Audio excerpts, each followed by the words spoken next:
હાલમાં અનેક લોકોના સાંસારિક જીવનમાં ઝઘડાઓ થઈ રહ્યા છે, ત્યારે કાપોદ્રામાં રહેતા દંપતી વચ્ચે થતા રોજિંદા ઝઘડાથી કંટાળી પતિએ પત્નીને માથામાં ધોકો મારતા પત્નીને હોસ્પિટલે ખસેડાઈ હતી, જ્યારે હુમલો કરનાર પતિની પોલીસે ધરપકડ કરી છે.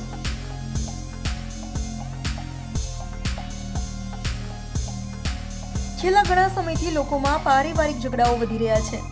ત્યારે સુરતના કાપોદ્રા વિસ્તારમાં પતિ અને પત્નીના રોજિંદા ઝઘડાનો કરુણ અંજામ જોવા મળ્યો છે.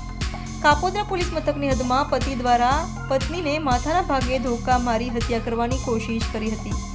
પતિએ પત્નીને ધોકા મારતા લોહીલુહાણ હાલતમાં પરિણીતાને તાત્કાલિક સારવાર માટે હોસ્પિટલે ખસેડાઈ હતી. તો બનાવની જાણ થતાં કાપોદ્રા પોલીસ સ્થળે દોડી જઈ આરોપી ભરત મોરડિયાને ઝડપી પાડી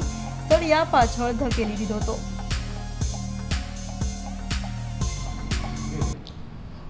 ગઈ તારીખ 10/9/2024ના રોજ કાપોદ્રા પોલીસ સ્ટેશન હદના શ્રીજીનગર વિભાગ 2 સોસાયટીમાં પતિએ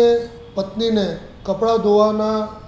ધોકા વડે માથામાં ગંભીર ઇજાઓ પહોંચાડેલ હોય અને મરણતોલ ફટકા મારેલ હોય, જે અન્વયે આ કામના આરોપી ભરતભાઈ વલ્લભભાઈ મોરડિયા રહેવાસી શ્રીજીનગર વિભાગ 2 સાગર રોડ કાપોદ્રા સુરતનાઓ પોલીસ સ્ટેશન આવી પોતે જાહેરાત એવી કરેલ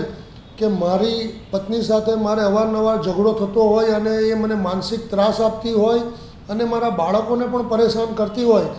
મારે એની સાથે ઝઘડો થયો અને આજે બપોરે 12:30-1ના સુમારે મેં એને માથામાં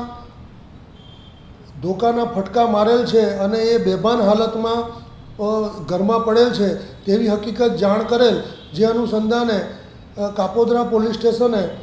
ત્વરિત એક્શન લઈ અને આરોપીના ઘરે જઈ અને જે ભોગ બનનાર ઈજા પામનાર બેન નામે મોનિકાબેન ઉર્ફે મંગળાબેનને હોસ્પિટલાઇઝ કરેલ અને આ ગુનાના કામે ભોગ બનનાર મોનિકાબેનના સગા સંબંધી આવતા કિશોર રામચંદ્ર સોનવણે રહેવાસી તેવડ ફળિયા નવાપુર જિલ્લા નંદુરબાર નાઓની કાયદેસરની ફરિયાદ લેવામાં આવેલ અને આ ગુનાના કામે આરોપી ભરતભાઈ વલ્લભભાઈ મોરડિયાઓની કાયદેસર અટકાયત કરી અને નામદાર કોર્ટમાં રજૂ કરવામાં આવેલ. ઉપરોક્ત ગુનાની તપાસ પોઈંગ શ્રી MB અવસુરા કાપોદ્રા પોસ્ટેનાઓ હાલ કરી રહેલ છે.